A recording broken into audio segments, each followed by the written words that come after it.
Slicing through the noise with a culture attack. Pop culture films in the world we see. Deleted scenes where the truth runs free.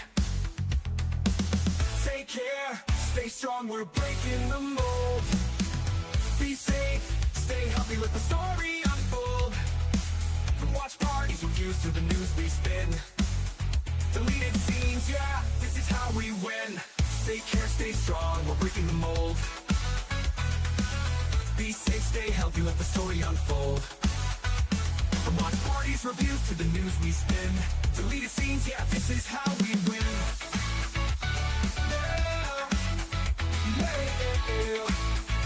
Steal it out on your YouTube, bro, let's roll.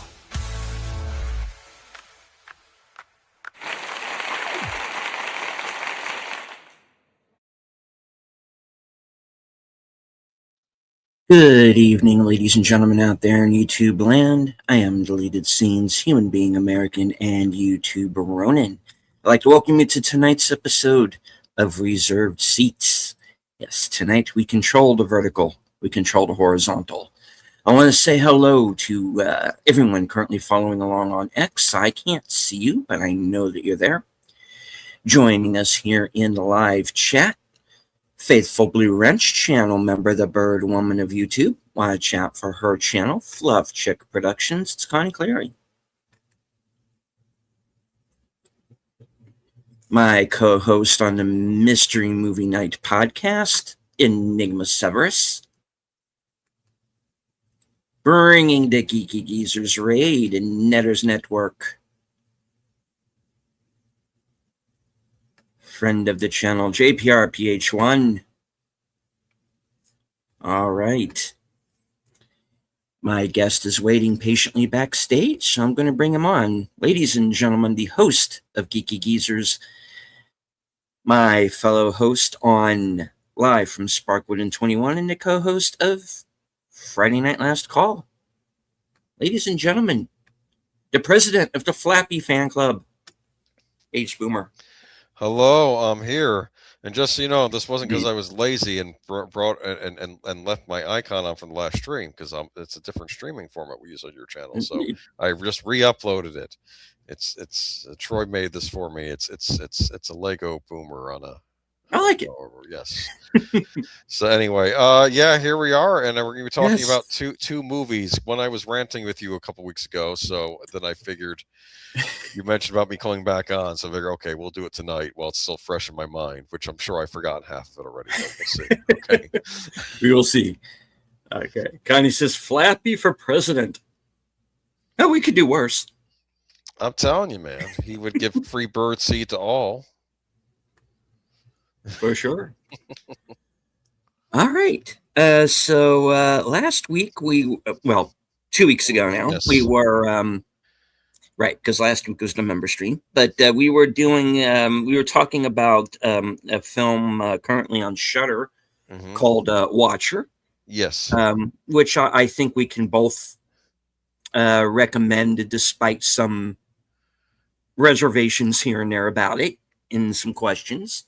I actually looked this up, and because the ending of that film is rather ambiguous in certain ways. So it's like, okay, was Weber the spider or not?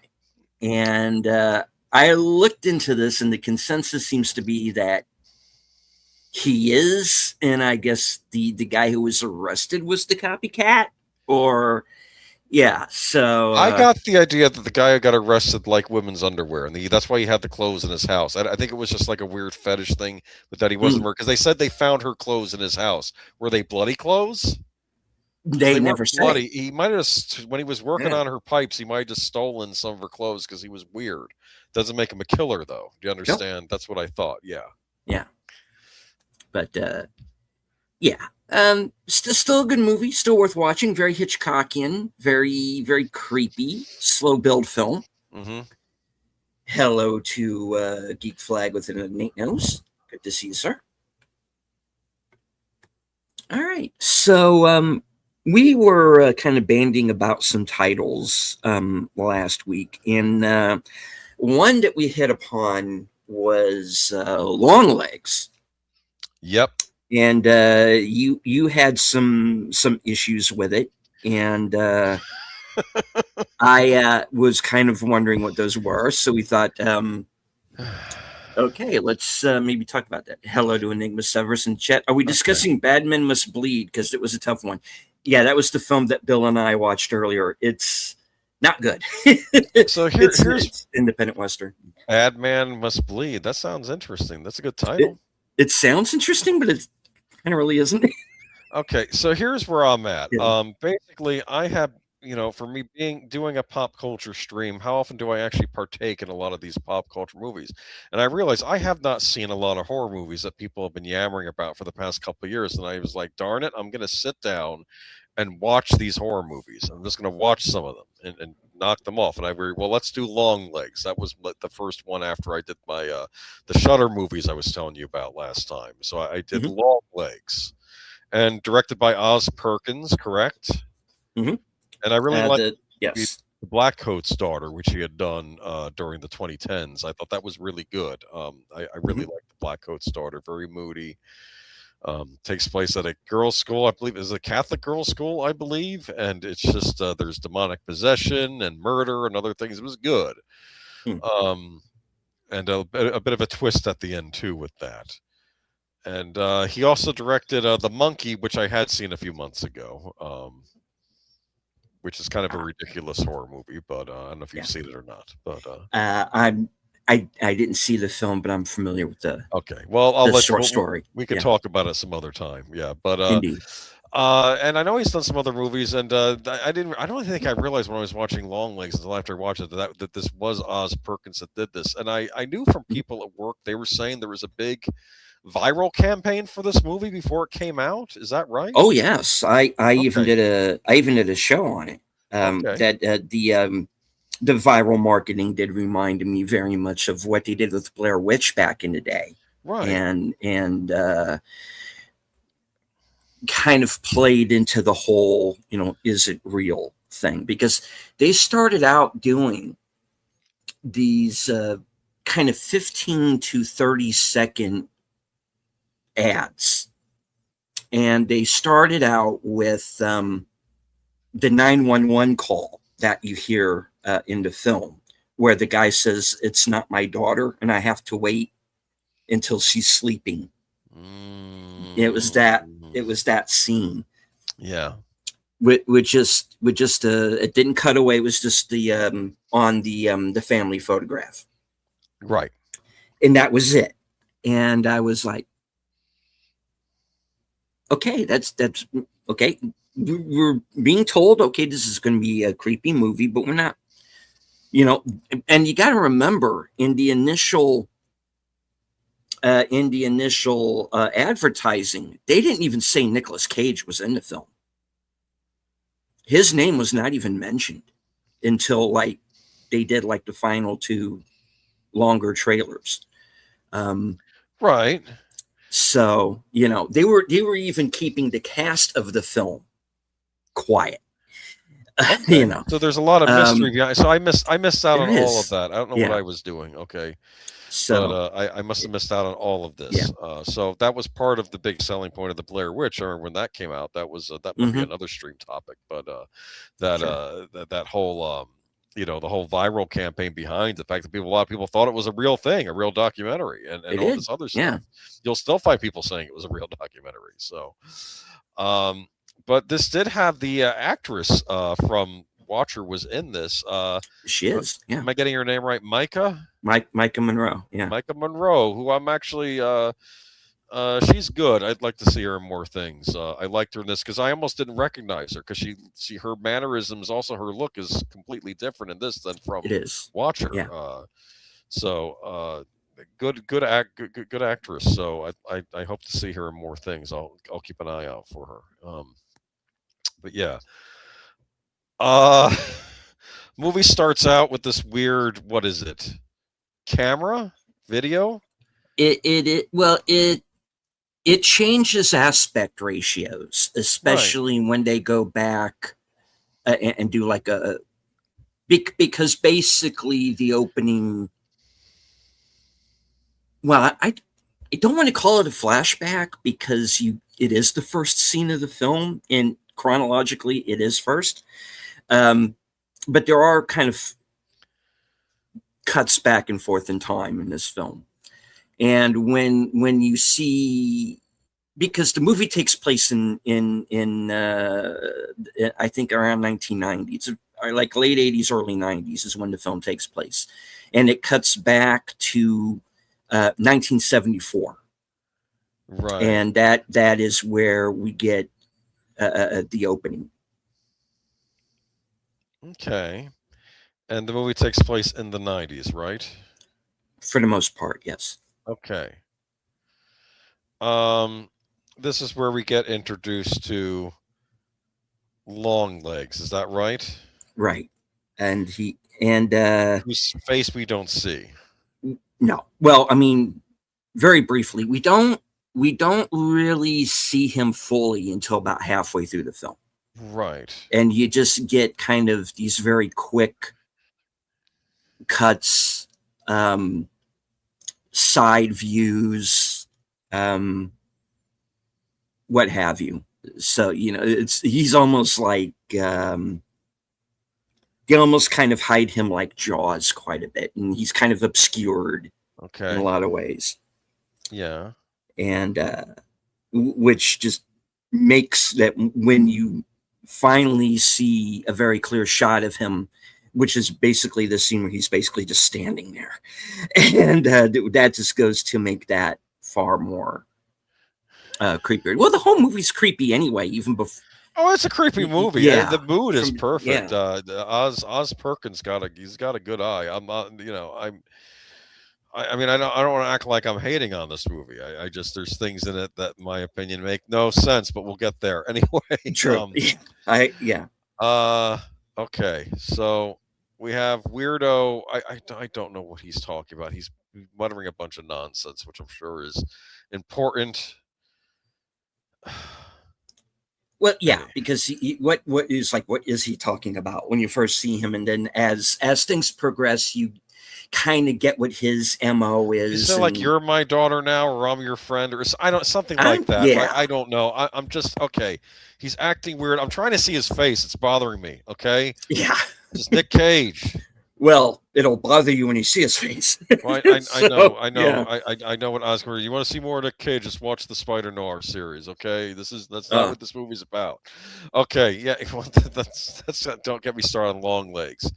So we assume that Longlegs is the main problem with this movie, the main antagonist. But of course, we'll learn. Well, not necessarily. Okay, there's other forces at work here.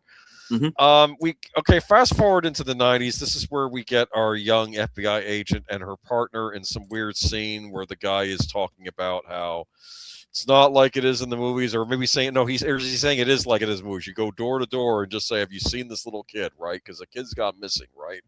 Mm-hmm. Is that what it is? A kid's gone missing? Something like that, yeah. Okay. It's there is a killer on the loose, and these kind of fledgling, just out of the academy FBI agents are basically kind of going door to door, asking questions, kind of your basic kind of shoe leather kind of thing that detectives do, where it's kind of not, hit the pavement and just ask people if they've seen anything. Yeah. And there are a lot of them in the room. They're all partnering up. She's got a partner.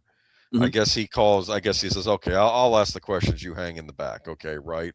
Yes. Because she walks in front of her particular house, and all the houses look exactly the same.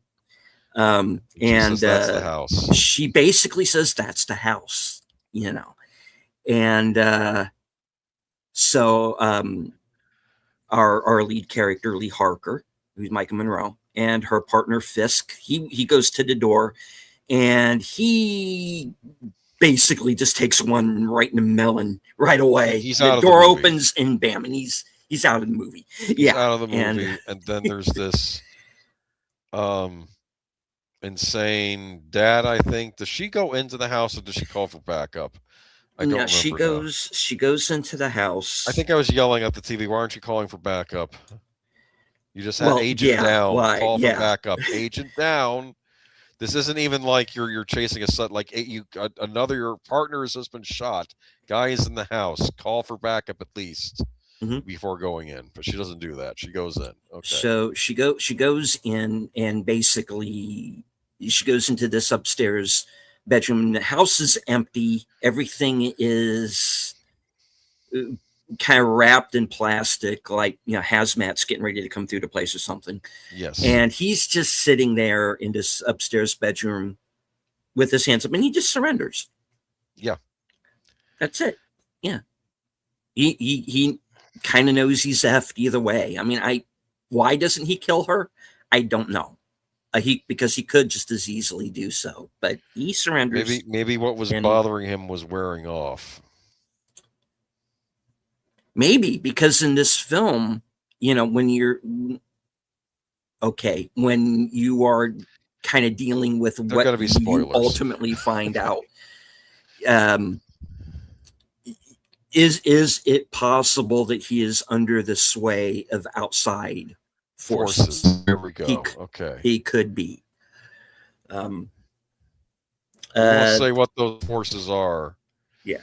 Not yet, anyway. Dark forces. Dark forces. The script called for. Well, here's the thing that I do want to bring up, is that this was a movie that was when you get in the advertising, it was in let's just say the advertising that the general public got, and then there was what those of us who chose to look a little bit deeper got, is that this was a movie that was getting a lot of comparisons to Silence of the Lambs. And I think that people went in expecting this kind of grounded investigation type of movie, and it starts out that way. That would have been nice. And then it about halfway, it kind of takes a turn. Like I was getting some Millennium vibes. Like she has some kind of extrasensory perception. Mm-hmm. Frank Black could used to be able to see what the killer sees. And like, oh, is this what they're going for? She's going after killer, and she's got a bit of psychic thing. That's enough. You got me right there. No, but that's not really what's going on here. Anyway. Right. We see her in a car next with and this is what confused me too, because I knew this was a time jump. But I thought, was this a flashback to when she was starting out before she got a partner? But then I realized, no, I guess the movie is in sequential order. Okay, so she's with the who's the main FBI guy, the one that was talking about the Mariners. He was talking baseball, and Carter. See if I can get the cast. Yeah, Blair Carter. Underwood. Okay, yeah, and he has a partner too, and I guess she's like the newbie, but I don't know if she's with them because she's like the newbie, and they're showing her the ropes, or if maybe they have her along because they know she's psychic, and it's like you have an extrasensory person on the case. Between when she makes the arrest and the scene in the car, they basically do like their own version of like a Voight-Kampff test on her. I kept waiting for him to say, within cells interlinked. I kept waiting for David Dastmalchian to show up and just you find out no, which would have been good. Was that was that whose voice it was in Blade Runner 2049? The guy who says Constant K. I didn't realize that was David. That was him. Yeah, I know he's in the movie, and I remember he's the one that called him a skin job in one scene. I didn't realize he was the one doing the interlink. Oh man, now I gotta watch that movie again. Darn it! See the gift You're that keeps nowhere on giving near baseline. Yeah, and they basically, and there's basically kind of a similar scene here, and that's when they hit on she's got some kind of extrasensory ability. And so that's when Carter decides that he's going to bring her on to the Longlegs case, which is this case that's been going on for They think a certain amount of time, but we are going to find out it's actually been going on much longer. How long have they been on it for? A couple of years, maybe? The FBI's been on it for like 10 or 15 years, but as worse than Zodiac. This is it's basically a Zodiac thing, because he's leaving these coded messages, which he signs Longlegs, which is where to get it from. And so Carter puts Harker on the case to as this kind of fresh set of eyes. So she's sorting through all of this evidence, and she puts together the fact that there have been other murders, and this has actually gone back not the 10 years that they believe, but closer 20 and maybe even longer. And, and hits on, I don't know if they had already had it figured or if that was something she came up with, that there's this satanic element going on. Yeah. Because the thing is that the killer is targeting families, but it's done in the way where it's the fathers committing the actual murders. And the killer, the Longlegs killer, never actually enters any of these homes himself. Like they do a flashback scene, I think. I don't know if this is around this time, where they show the dad of one, I guess, are they at a church, or a priest comes by their house, he kills the priest. Yes. Then he goes after the mother. And I'm thinking, at first I thought, well, this is a Satan thing, so they're going after a member of the church. But then I realized, well, no, based on what I know now, it's probably like the FBI agent. He's just the wrong guy at the wrong time in the wrong place, right? Yes. Yeah, basically. That probably wasn't part of the plan for him to just kill the priest. That was probably just, guy stops by, wrong place, wrong time, and that's why he got it. Yeah. So it's okay. Man, but anyway, I'm trying to figure this movie out. Okay. It's in the first half of the movie, it's very this kind of grounded Zodiac killer. This you have this agent who's kind of off, he's very awkward. Which is part of her charm. Socially. We don't kind of really know, okay, why is she like this? Like her boss says, you want to come in and meet my family, because she has to drive her home because he had a couple of drinks. He has a couple, and then he says, come meet my family. She says, do I have to? Yes, you have. Yes, you have to. And I'm like, I kind of like that answer. That's like, I don't care. I don't want to meet your family, and it's like it really has nothing to do with work, but it might build rapport. No. With your coworker there. I mean, it's just, because she, in retrospect, she kind of reminds me of Matthew McConaughey at the beginning of True Detective. That first episode was like, come and meet my family. Do I really have to? It is very much that. And I love that. Well, season 1. Don't get me started on season 2. Oh boy. No. Season 2 seems to, based on what I've heard, kind of goes off the rails. I told you I was like 7 episodes in, and I realized what crime were they trying to solve, because I'd forgotten at that point. It was so flipping weird. I'm like, I don't know, did a crime occur and that's why they're seriously, I forgot. I didn't know what they were solving. I think there was a murder, but I don't remember. And it's like, okay, go ahead. Sorry. Okay. No. So she goes to, I like this movie. I'm sorry. No, wait. Sorry, well, go ahead. I'm sorry, I'm being rude. Sounds like the FBI agent from The Frighteners. I am surprised Jeffrey Combs is not in this movie. Well, it's interesting how the FBI treats her. I thought they were going to treat her as like a specialist consultant that they bring with her on cases, kind of like a Frank Black type. I thought this is what they were sort of going for, like a Millennium style thing. Have we gotten to the part where she's alone in her weird house, which I want to say is like a cabin or a tiny house, or it's like in the middle of the woods, right? She has this home in the middle. It's bizarre. Kind of in the middle of nowhere, And it's like one of the. It looks like a build your own house, like a lot. I almost felt like a lot of glass and a lot. a Like, lot, which is kind of surprising for this character, is that you wouldn't. I mean, she's got like. Well, I mean, I'm also kind of wondering. Because Longlegs,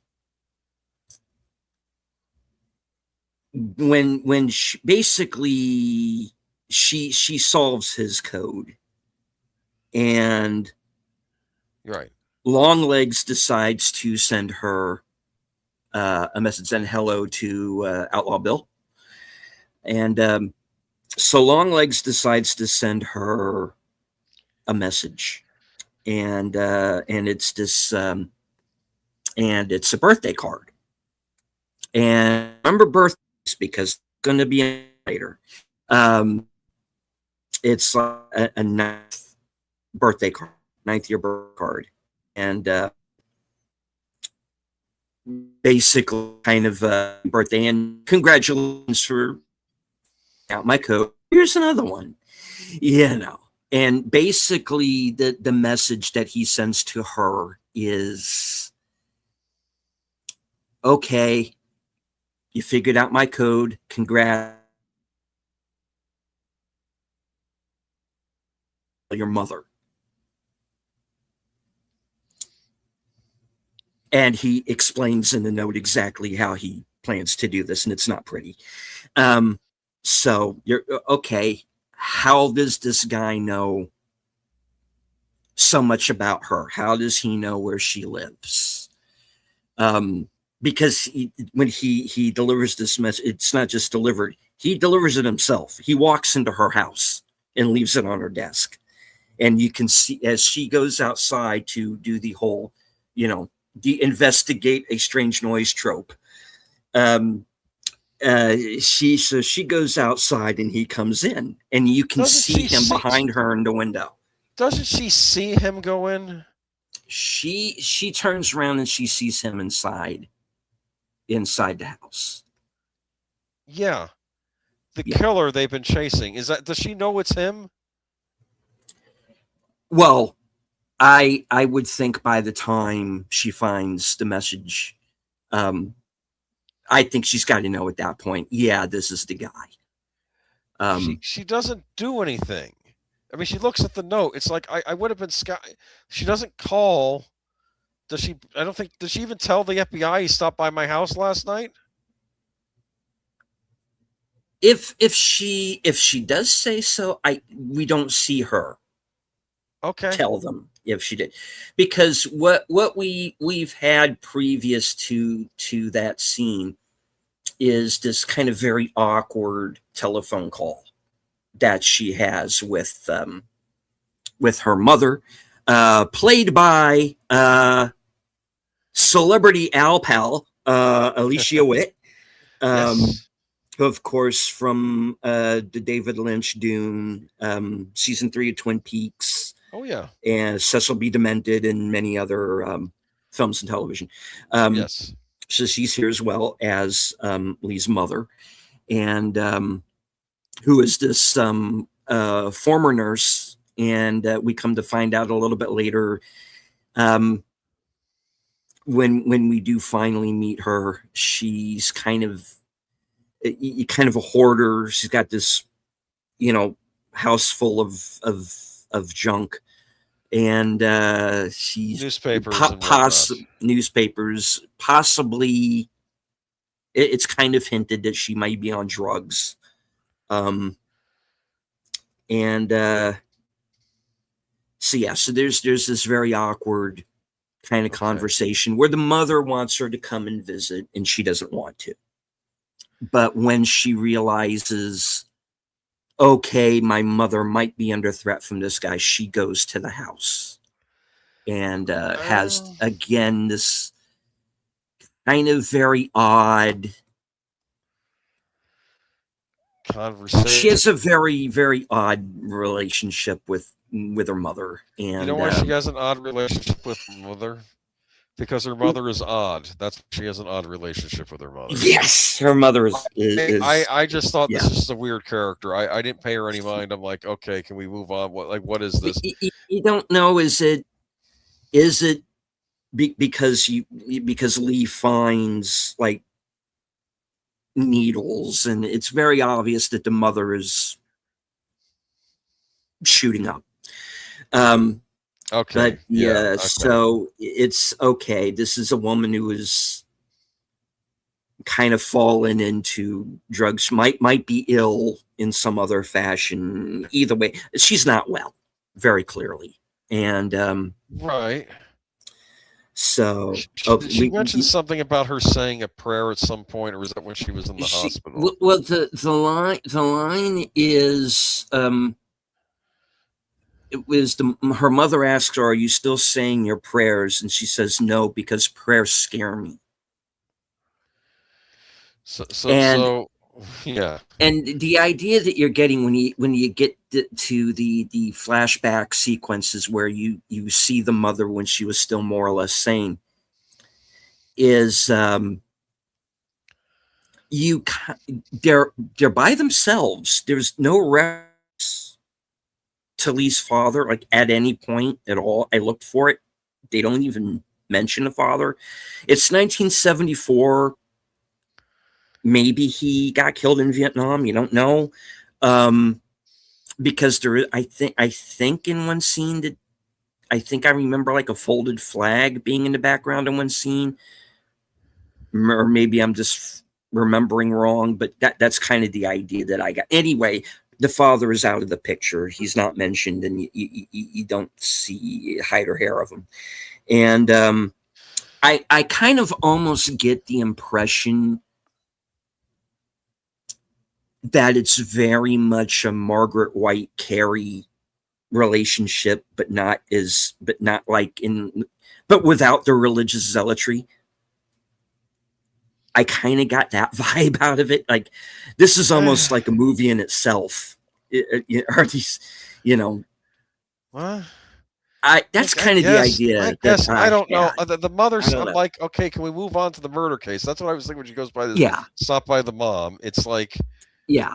The mom's just strange. Okay. The mother is strange, but we're not really suspecting anything at this point because all we know is that the killers threatened the mother. Hey, continue investigating this, and mom's going to get it. You know what I'm expecting at this point? I'm expecting Nick Cage, man.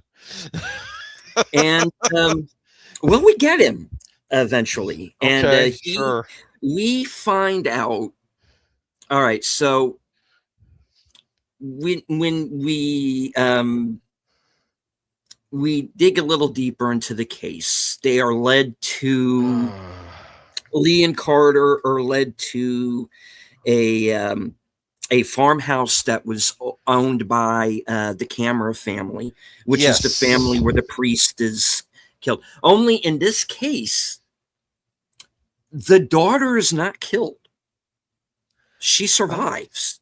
Okay. And so we have a surviving victim.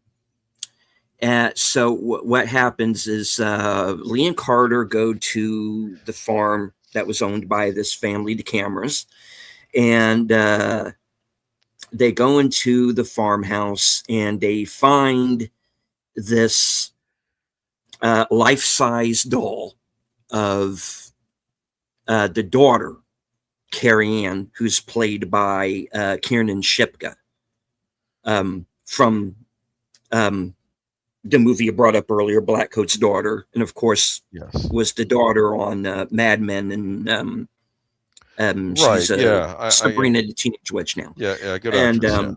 Yeah. So she has survived, but she has ever since been in a mental institution where it seems to be very easily to get in and out. Anyway, I bring up the doll because we find out that Longlegs is making these life-size dolls. And the idea is that the families that are being killed have daughters who have birthdays that fall on a certain date.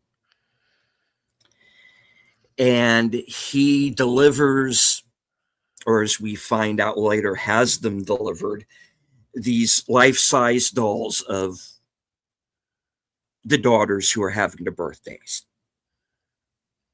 Right, you're right. Okay, there is a birthday connection there. Yes. So right, being dropped off is each time it's supposed to be from the church. Is that right? From the church, yes. They say which church? No. They just say you want a gift from the church, and everybody just goes, okay, you know. And you know, if they're not religious, it's odd. Like I can almost see, like maybe if they were, like if it's a particular, like a Catholic church and parishioners in the area, you look up the parishioner. It's just odd. Okay, here's a life-size doll. What am I supposed to do with this? And why is the church giving these out? And why does it look like my daughter? You know, why are they just accepting it? I don't understand. It's like, okay. You know, someone shows up, says, I'm from the church, this life-size doll of my daughter, this person belongs to a cult or something. Which, to be fair, is probably more apt for what's actually going on in this movie, actually. Right, so, because you are kind of like, because they hit on it kind of early in the film that, okay, so it's actually the fathers committing the murders.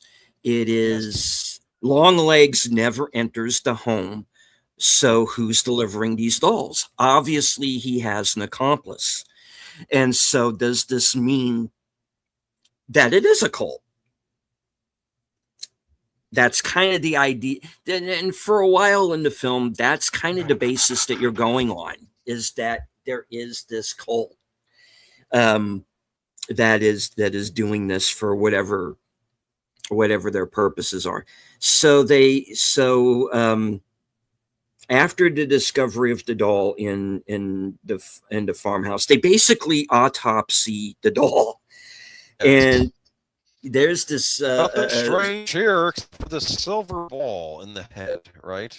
Yes, there's a silver ball in the head that is empty, and you can't open it, but it's empty. And the coroner has the line, I thought it was whispering my ex-wife's name to me. Yeah. But, you know, hey, I've been up a while. I'm just hearing things, you know, I need sleep. And he kind of blows it off. But it's kind of a clue that every time somebody is like around one of these dolls, it kind of puts the whammy on your head. How's it doing that? Well, we'll get to that. So Lee, I don't know. Okay, go ahead. Right. Lee goes to interview Carrie Ann Kiernan Shipka, and she and Carter find out that Carrie Ann had a visitor the day before. And that she's been catatonic since she was brought into the hospital. But ever since this visitor showed up, now she's a little chatterbox, you know. And that's good stuff. And we find out that the person who came to visit her is one Lee Harker.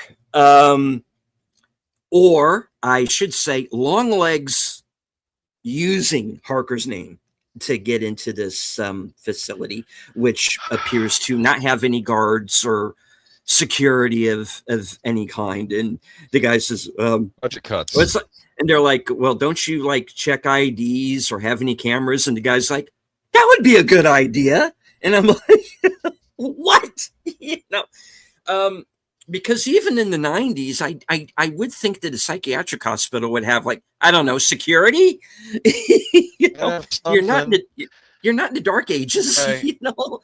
I'm sorry. Did we see pasty Nick Cage and Rag at one point in this movie? Does that happen? No. Okay. All right.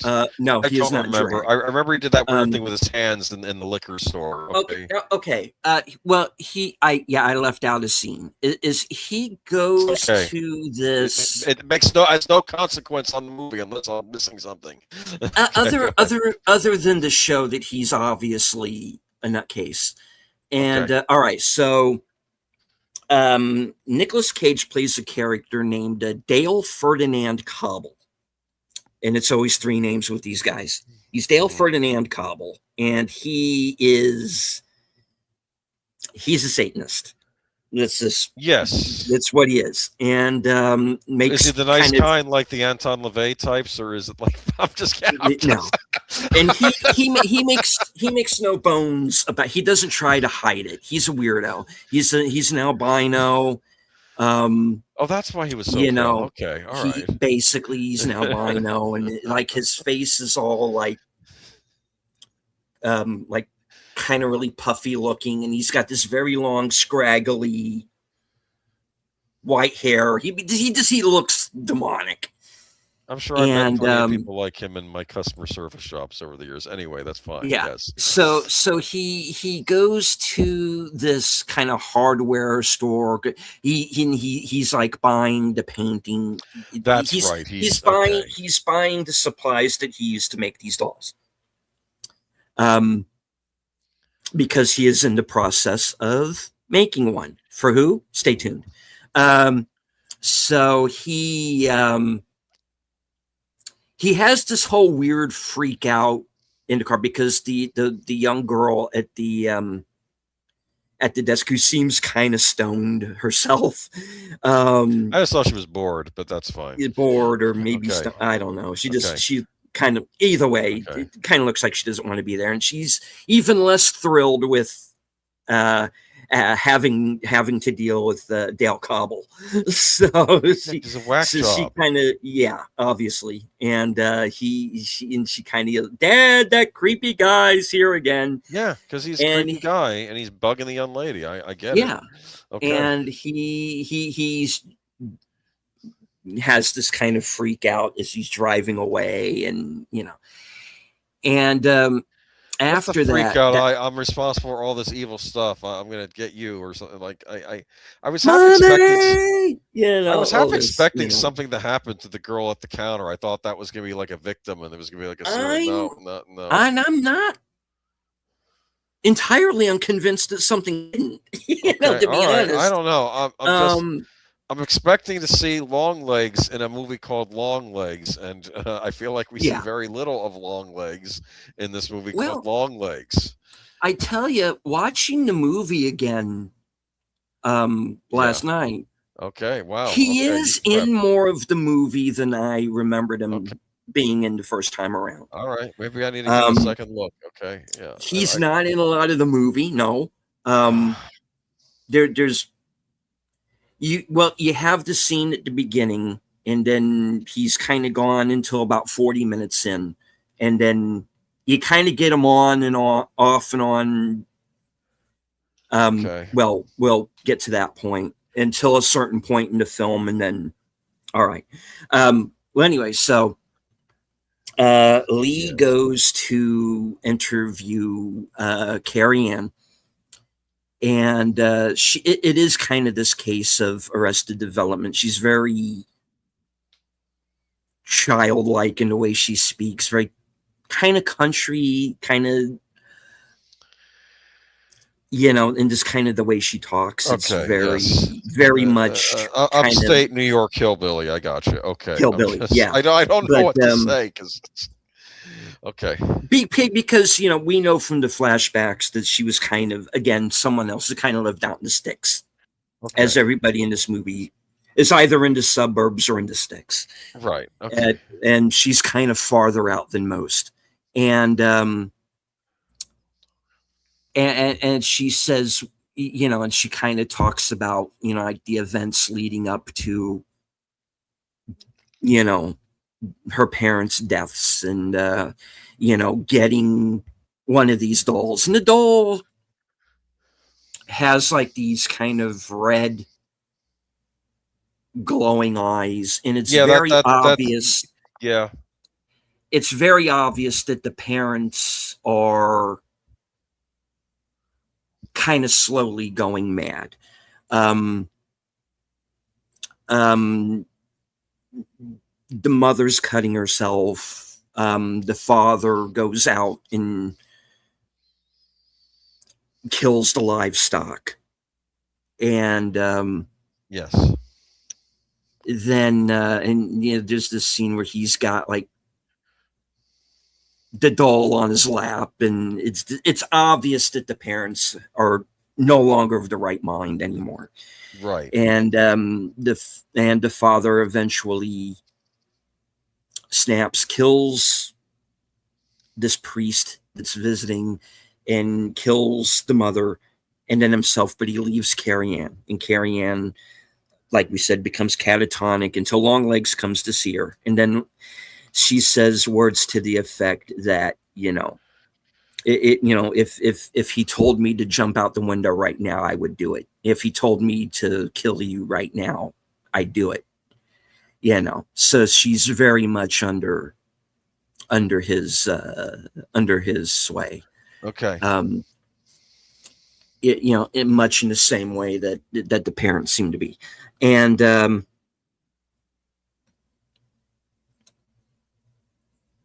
so, okay, let's jump ahead. Where do we go from here? The interview, is that next? Do they catch Right. him? Does he turn himself in? I don't remember what happens. All right. Let's see. So if I had time, I would have watched it again, but I was too Right. busy trying to find out about minifigs. Anyway, okay, go ahead. I actually do have this up on my big screen right now, and I'm kind of going from scene to scene. I thought here. about playing it in the background, but I just thought it might drain my internet for Yeah. the stream, so I didn't do it. So what we find out is that on the night previous to the opening scene, we find out that the mother, Alicia Witt's character, Lee's mother, filed a police report saying that there was someone on the property during the evening. That, you know, so, you know, Yes. she runs out. She gets you know, she grabs the shotgun, as one does. And this is all during the scene where Lee goes to visit, and what the impetus is for her going to visit the mother, on top of the fact that the mother's been threatened by the killer already, is the fact that in doing their investigation, she finds out that her mother called in about this prowler. And mother grabs the shotgun, runs outside, nothing. Gone. So she asked the mother about it, and the mother really kind of is being very cagey. He's not, is okay, there was somebody, it was no big deal, you know, whatever. So she says to Lee that because, like I said, the mother has become a hoarder, so she's kept everything, including this box that Lee has that was like just like full of her stuff, and that her room is just exactly the way it was when she left it, is the idea. So she leaves with this kind of box full of stuff, and she finds in this box these photographs, because this is the reveal that she is the little girl in the first scene. Because because the way it's edited together, we're sort of led to believe that, okay, this is the first family that he killed, right? And that this is the daughter having the birthday, because he's killing the families on the birthdays of the daughters. And we just assume that it's just him making his first kill, so to speak. But what it actually is he has met Lee and the mother before in 1974. And like I said, she has this box, she has the photographs, and she finds this series of photographs, and one of them is a photograph that she took of Longlegs. Oh. So she can now identify him. Yes. And then that's when we get this flashback, this very, very creepy flashback where, okay, you know, the mother runs out because there's a prowler the night before, right? So she goes out and she's this strange albino motherfucker talking to her daughter, you know, and so she runs out. What are you doing? Why are you talking to my daughter? And we didn't invite you, and go away and all this. And he goes through the whole spiel of, you know, you got a gift from the church, and you know, we have a present for the birthday girl and all this. He has this very high pitched voice. He talks like this, and, you know, talks like almost like I want to punch. Okay, like it's like this kind of psychotic Tiny Tim, you know, and so he gets them into the house. Yeah. And he basically he ties up Alicia Witt, and basically the idea is, you will help me do what I am going to do, or I'm going to kill your daughter. And so basically here's what's happening, folks. There is a supernatural angle to this movie. That wasn't in any of the advertisements or anything. It's the big twist in the film, is that he has these supernatural abilities to kind of control people's minds, makes Lee not only forget that she has seen this guy or that he was in her house, but that he has been living in her mother's house the entire time. Yeah, I kind of missed that point in the movie. He has been living in her house, and all of the scenes that you see rent-free, obviously, because, you know, rent, I'll kill you. All right, yeah. Well, I know where that last slice of pizza went. You know, that last slice of pizza in the fridge you're saving just disappeared. Yeah. So whatever that went. Right. So all of the scenes that we have seen of him in his kind of this very dungeony looking home that he's in is actually, in fact, the basement of her childhood home. Okay, so that's freaky. And in fact, there is reference made to, quote unquote, the man downstairs. Now, when she says the man downstairs, you're thinking, or when her mother says the man downstairs, the devil, they're talking about Cobble. When he says the man downstairs, he is talking about the devil, because his whole thing is he wants to, in his own way, bring the devil to earth, to back up to into our world, to, or whatever you want to call it, to, you know, basically the same thing basically the same thing that the killer in Psycho Killer wants to do. He's just not going to blow up 3 Mile Island to do it. Yeah, that happens in that movie. So yeah, Psycho Killer. It's a terrible movie, but Did I see that man, movie? it's entertaining.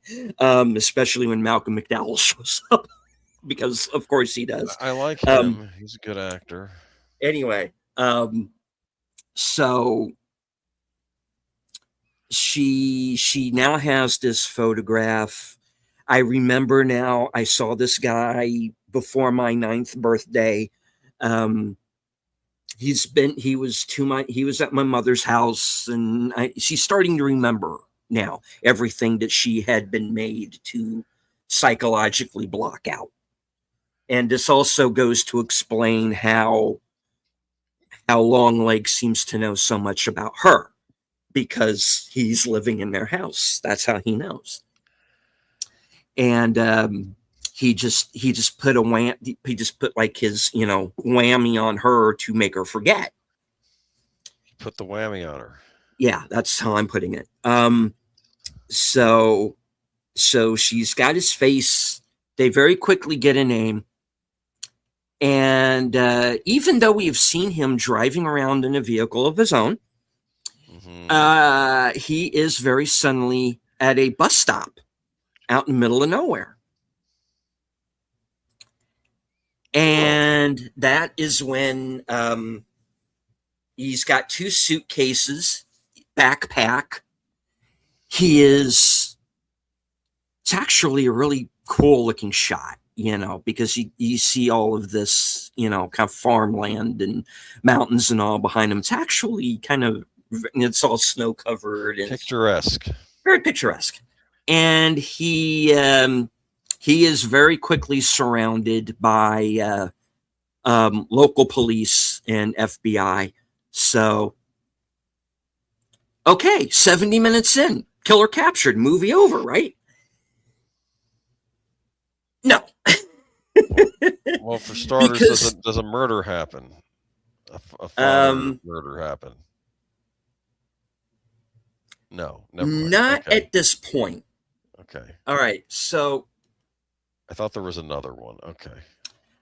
Well, there is, but it's later. All right. So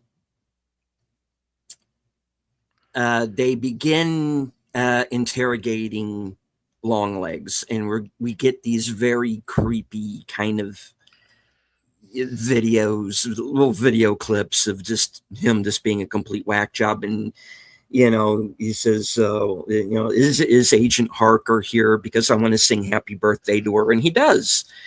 And Carter shuts off the video, and the question is, well, how long does he go on with that? And he goes, 24 minutes of singing happy birthday. And basically Longlegs refuses to talk unless he can speak to Lee. So, okay, he'll only talk to you, see what you can get out of him. If he's got an accomplice, now's the time for us to find out. All right. So now the interesting thing about the way that this is shot and how they did this scene was that this was the first time that Micah Monroe met Nicolas Cage while they were filming this movie. They were intentionally kept apart. So when she walks into that room and sees him, that is her genuine reaction to him. Yes. And he and the way they, like I said, if you did not know this was Nicolas Cage, I don't know if you would have been able to recognize him or not. You'd just be going, well, who's this creeper? Because like I said, the way they have him made up in this film is just, it's completely, his face is all puffy, he's completely white. They did something to his nose where it kind of almost hooks up. It's very creepy. Looks like a whack job. He looks like a demon. Yes. So they have this.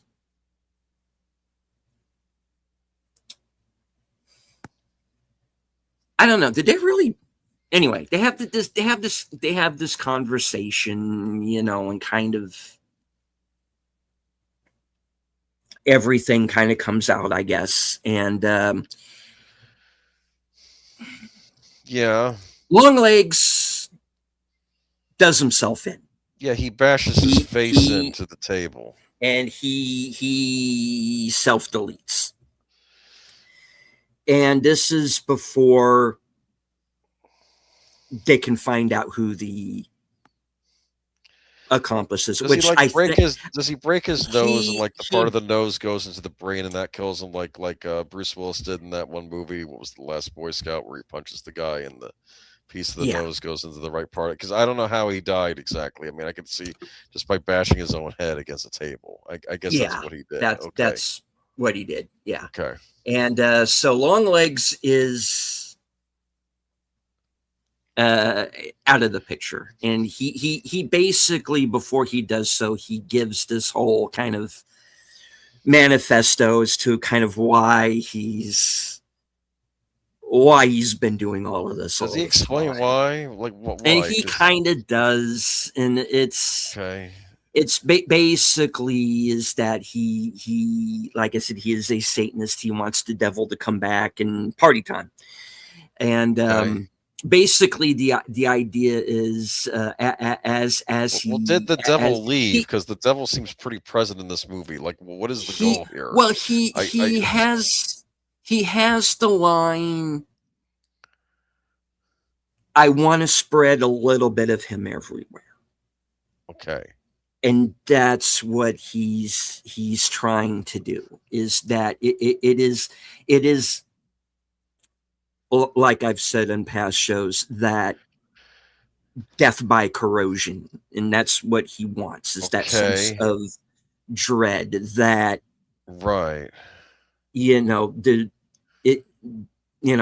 there's no hope, there's no God, screw you, so I'm going to bring back the devil. And but it doesn't make any sense. Well, what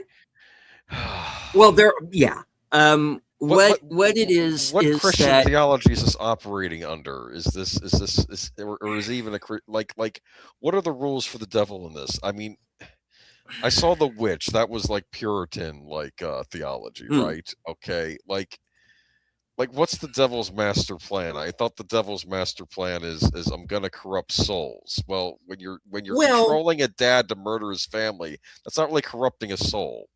I don't know what the master plan is, and I get it. Well, maybe the devil just wants to be a jerk. Okay, fine, but I for how many years, decades and decades, it doesn't make any sense to me. And good night, Enigma. He's leaving, I don't know. What I am not positive 100% on.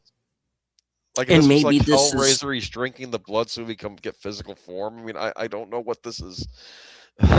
Okay, go ahead. Sorry. Well, I don't know what the master plan is. Maybe this gets cleared up in the commentary, or and maybe there's like a scene that got cut out that explains it all. But my idea of what I don't know if it is necessarily the devil trying to work through this man, right? Or if he is just kind of making up his own satanic theology. But here's the deal. This is where that falls apart, because there is something in those dolls. Yes, there is obviously something supernatural in there. So what? Well, I mean, that kind of says to me that, okay, this guy is the real deal, and yeah, okay, yeah, how he's doing the mind control thing. What are in these silver balls that he's putting into the dolls? what that is. Is it the demonic spirit? Is that what it is? Like, because the devil doesn't have a physical form, so they stick him in a doll, and he goes, "Ooh, let's get the dad to murder the wife and child, and I will do." Well, I don't really know what I'll do because it's not really accomplishing anyway. I think I want to damn these people to hell, but if they're not in control of their actions, I can't really do that. But that's okay. This is what I don't understand what the plot is. If it's like he needs like murder to like, I don't. It's because the people are doing this stuff against their will. That's what throws me off. Yeah. Like in the movie Needful Things, what is the devil doing? He's trying to get people to do bad things. Do you understand? To cause intentional harm to others to get you've seen Needful Things, right?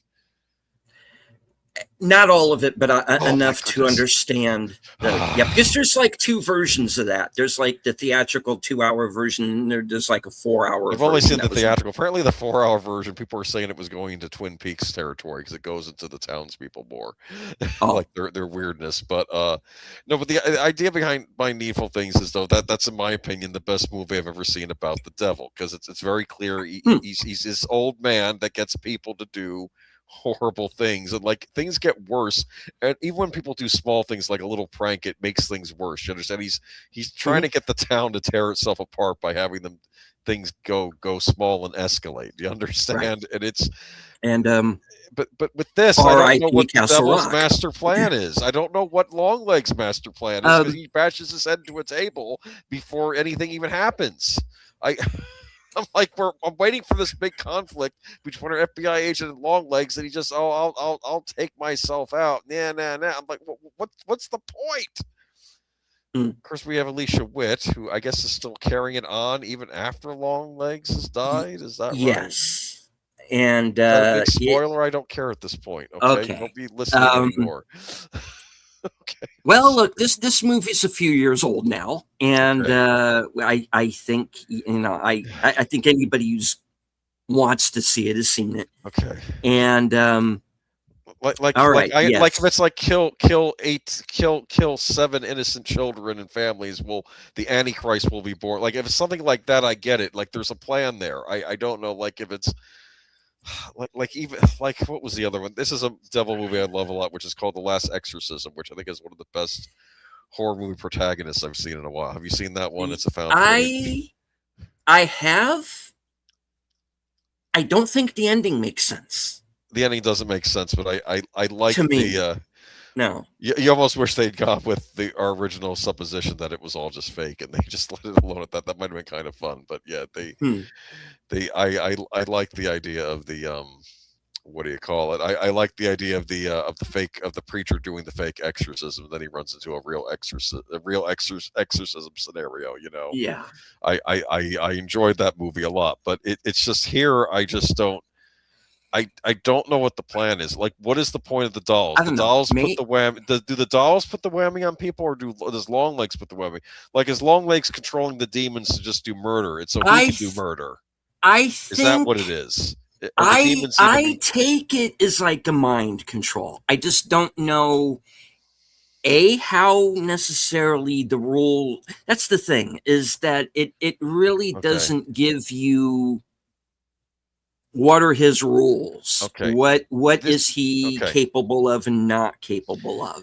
Okay. Is this what it is? He traps a demonic entity inside these spheres, sticks it in a doll, and then if a person like a father is around the demonic entity, he goes nuts and wants to murder. And this is how he's being a serial killer? Okay. That seems to be what he's doing. Okay. Yeah.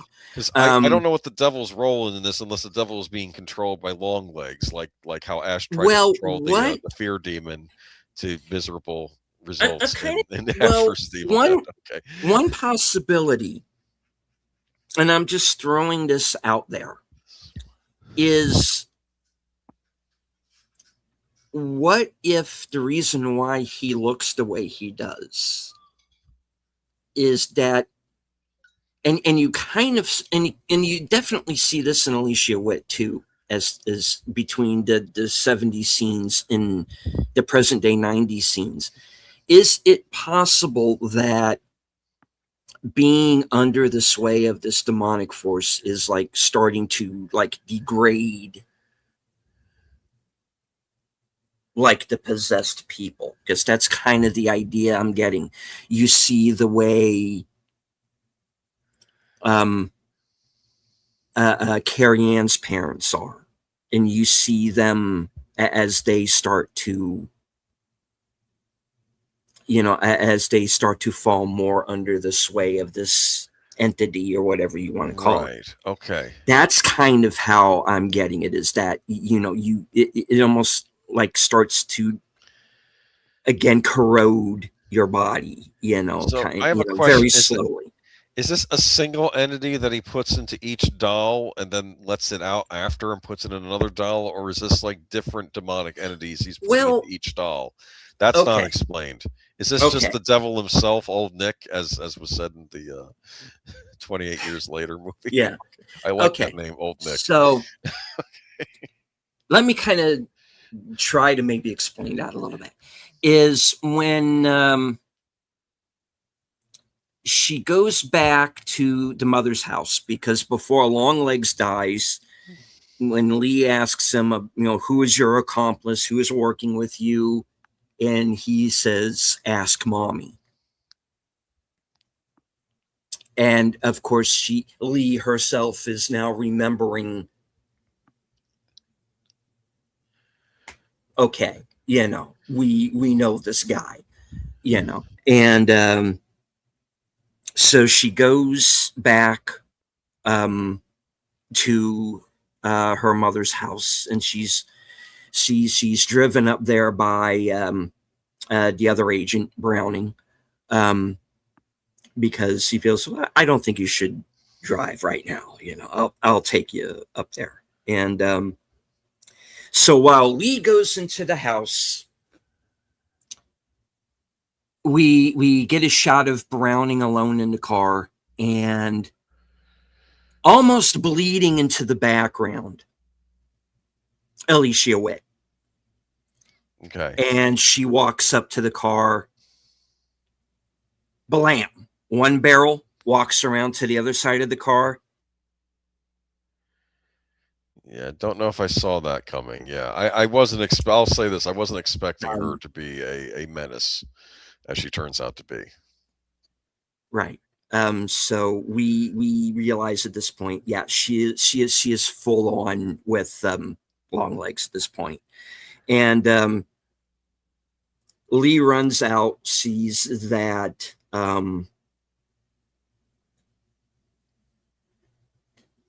Browning's gone and her mother has done it, and she chases her mother around to this other side of the other side of the house, where there is the life-size 9-year-old Lee doll. And Momsy then takes her shotgun and blows the head off of the doll. Yes. And this, hence, of course, destroying the bowl. And this black smoke starts wafting out of the doll. And yes. Lee then clutches her head and collapses. And as she passes out, her mother says, "You're free of him now." Okay, so I don't understand this. Was okay, so this thing could go and kill the child.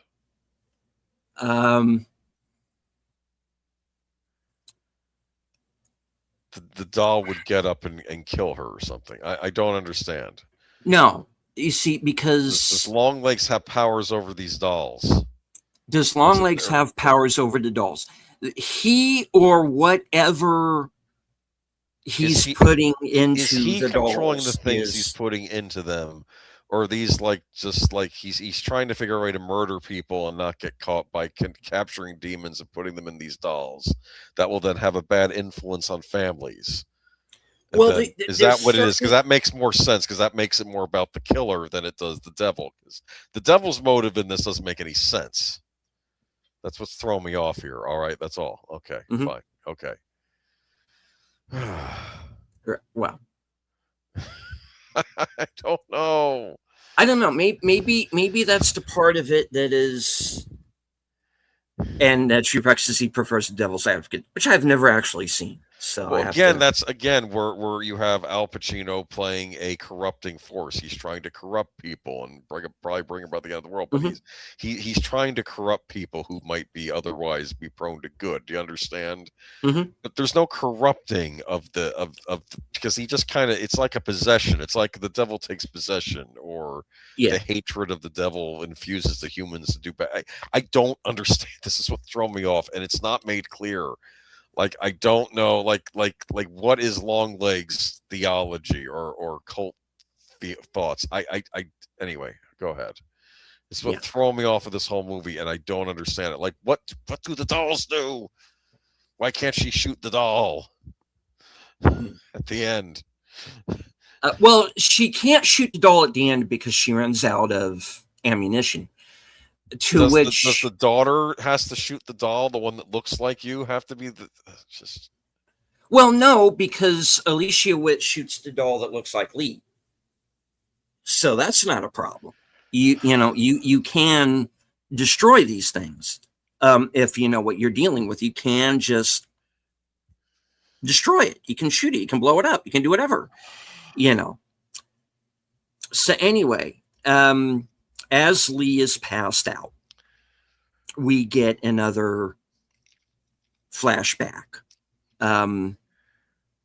which is basically Lee's mother telling her what seems to be a bedtime story about this doll maker, about Longlegs, and that, all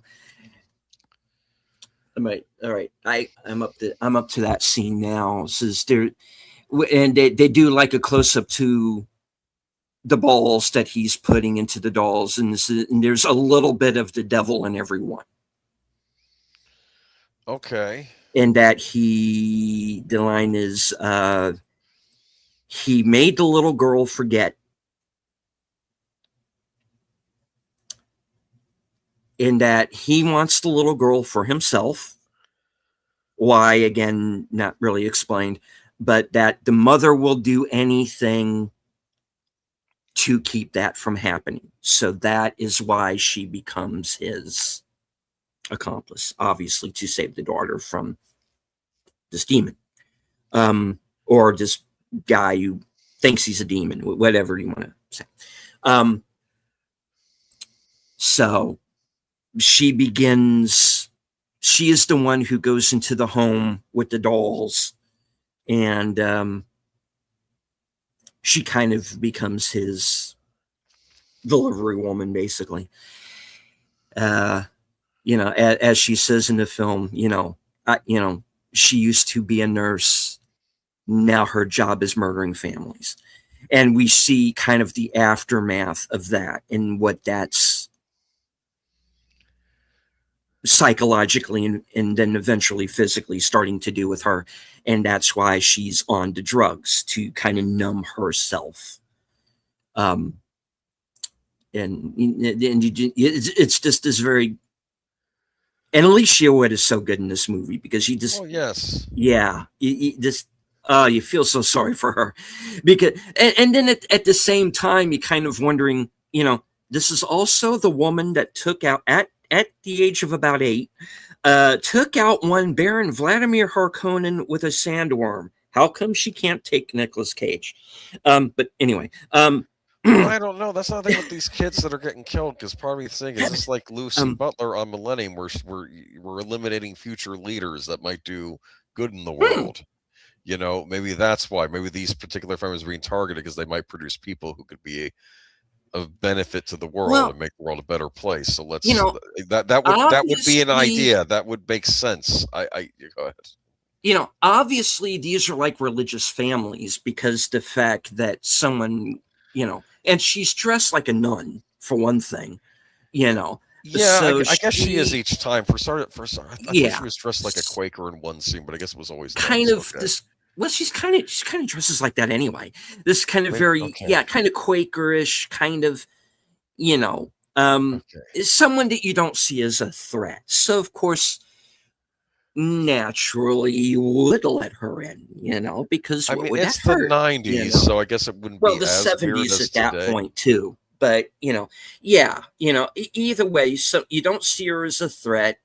These are probably religious families, which are it's kind of the idea that I'm getting because, the cameras do call a priest, even though they're starting to degrade. There is, a crucifix up in their house, so obviously they are religious, devout people. Um, but anyway, yeah, we only got a few minutes. So kind of long Okay. story short is,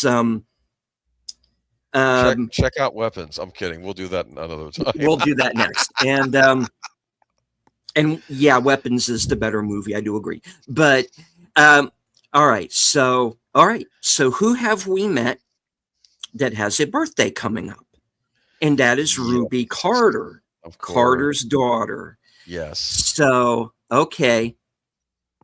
when Lee wakes up inside the house, when she's somehow I guess her mother left her in the basement. She gets up, the phone is ringing, she gets a phone call, and it's Longlegs. It's Longlegs' voice saying, "You're going to miss Ruby's birthday party," because when she was at the house earlier, the daughter invited her to a birthday party. So when she races over, now using Longlegs' original vehicle, because Mother's got the bug, and well, Browning is kind of all over her vehicle, so that's undrivable. And so she hops into Longlegs' car, races to Carter's house, where, of course, her mother is already there. She's already delivered the doll, and Carter is already under the sway of the doll. And the mother is also kind of starting to act weird, too, as the scene progresses. And it's so Carter takes his wife into the kitchen and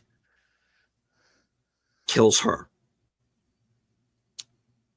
He then comes at Harker with the knife, and she kills Carter. Right. And so,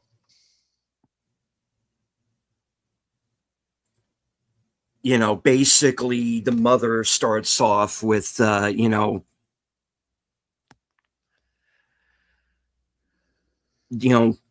we have to complete this. It's too late, basically. We have to finish the plan. It's right? Too late. It's done.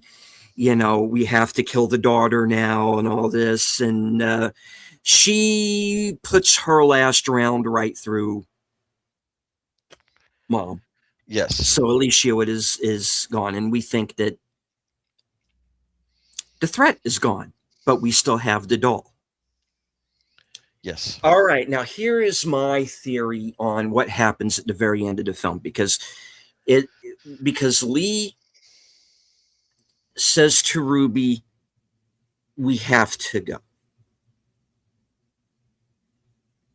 We have to leave. Let's get out of here, because we got to get away from the evil, so to speak. Yes, because the mother starts going, and before she died, she went to this whole thing of, we're gonna burn and twist and burn and all this, and so she's just a full on. She basically becomes Longlegs by the end of it, right? And so Lee, since she has seen her mother destroy the doll of her, she's going to destroy the doll of Ruby. But she is out of bullets.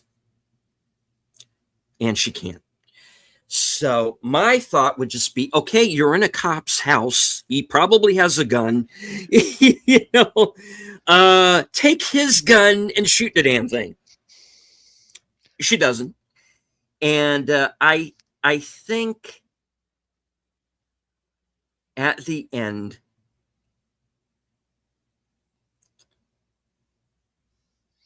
Yes. is she gets taken over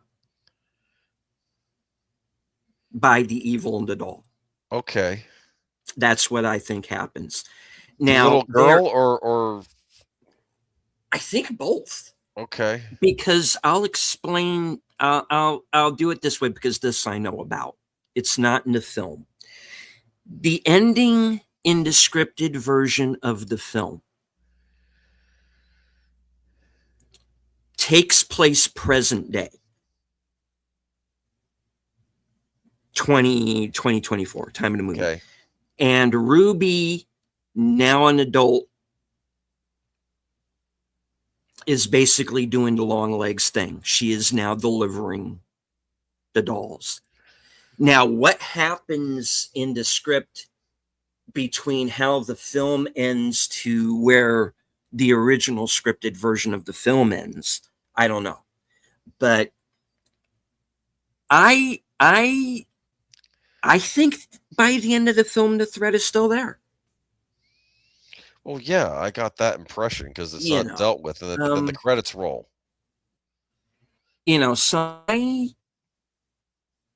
and then it ends, one look at long legs, and I'll say it's the end of it. And I think it just opens it up for another film. Well, we'll see. Let me know if Freddy Krueger shows up. That'll be fun. Anyway, do I pretend to understand everything in the film? No. I recommend it off the basis that it is, hey, it's a horror movie, and yeah, it's creepy. It's got some good actors in it. I recommend check out The Black Coat's Daughter. Oz Perkins. I do need to see that. Okay, there you go. Well, that's where I'll leave this. But maybe I'll rewatch Long Legs someday and have a new opinion. But give me a couple of years. But anyway, I know it's getting late. I know. Yes, because we do have to get everyone over to Troy's channel for tonight's episode of Doctor Who, which is going to bring back, which is the first appearance in season 2 of the Daleks since we last left them in. That's a good storyline, yeah. Yeah. So, all right. So, Boomer, what do you have coming up?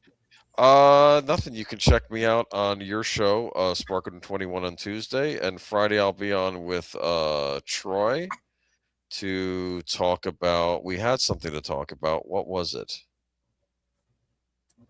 Why am I blanking now?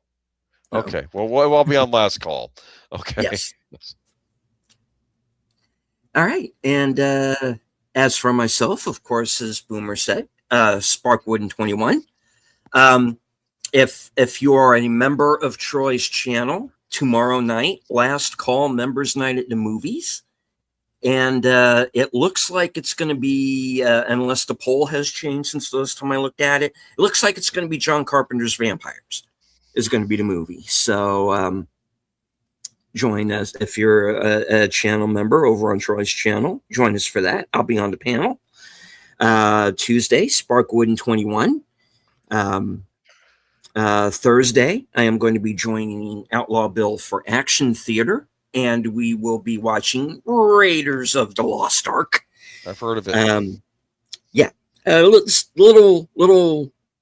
Little movie, little independent film from the from 1981. Yes, it has something to do with I think archaeology and fedoras and stuff like that. But you might have heard of it. And I think it's directed by some Steve Steve somebody, I don't remember who, but Evil yeah, monkeys. yes, Evil monkeys. Right. And let's see, later that night, my program, Coming Attractions. Well, you get to find out what I'll be doing in the next week, up to and including my appearance this upcoming Friday night on Films with Friends over on Big Al Presents at a special time this week, 7:30. 7:30 Eastern, 6:30 Central, and this week's movie is Capricorn 1. Oh yeah, O.J. Simpson. Oh, yep. I'm expecting a lot of OJ jokes in the chat. It's an interesting movie. I remember it. Yeah. Alrighty. So, Boomer, any last words before we wrap it up and send everybody over? Yeah, if someone comes over to your house and says, "Here, it's a gift from the church, and it's a life-size doll that looks like your daughter," just say no thanks. Yeah. Or at Good least advice. ask which church, so you can call and verify that they're giving stuff out. Okay, that's all. Yeah. And as I always say, at the end of every broadcast from HQ and all points north, south, east, west, and beyond, good night, take care, stay strong, be safe and healthy, because this is how we win.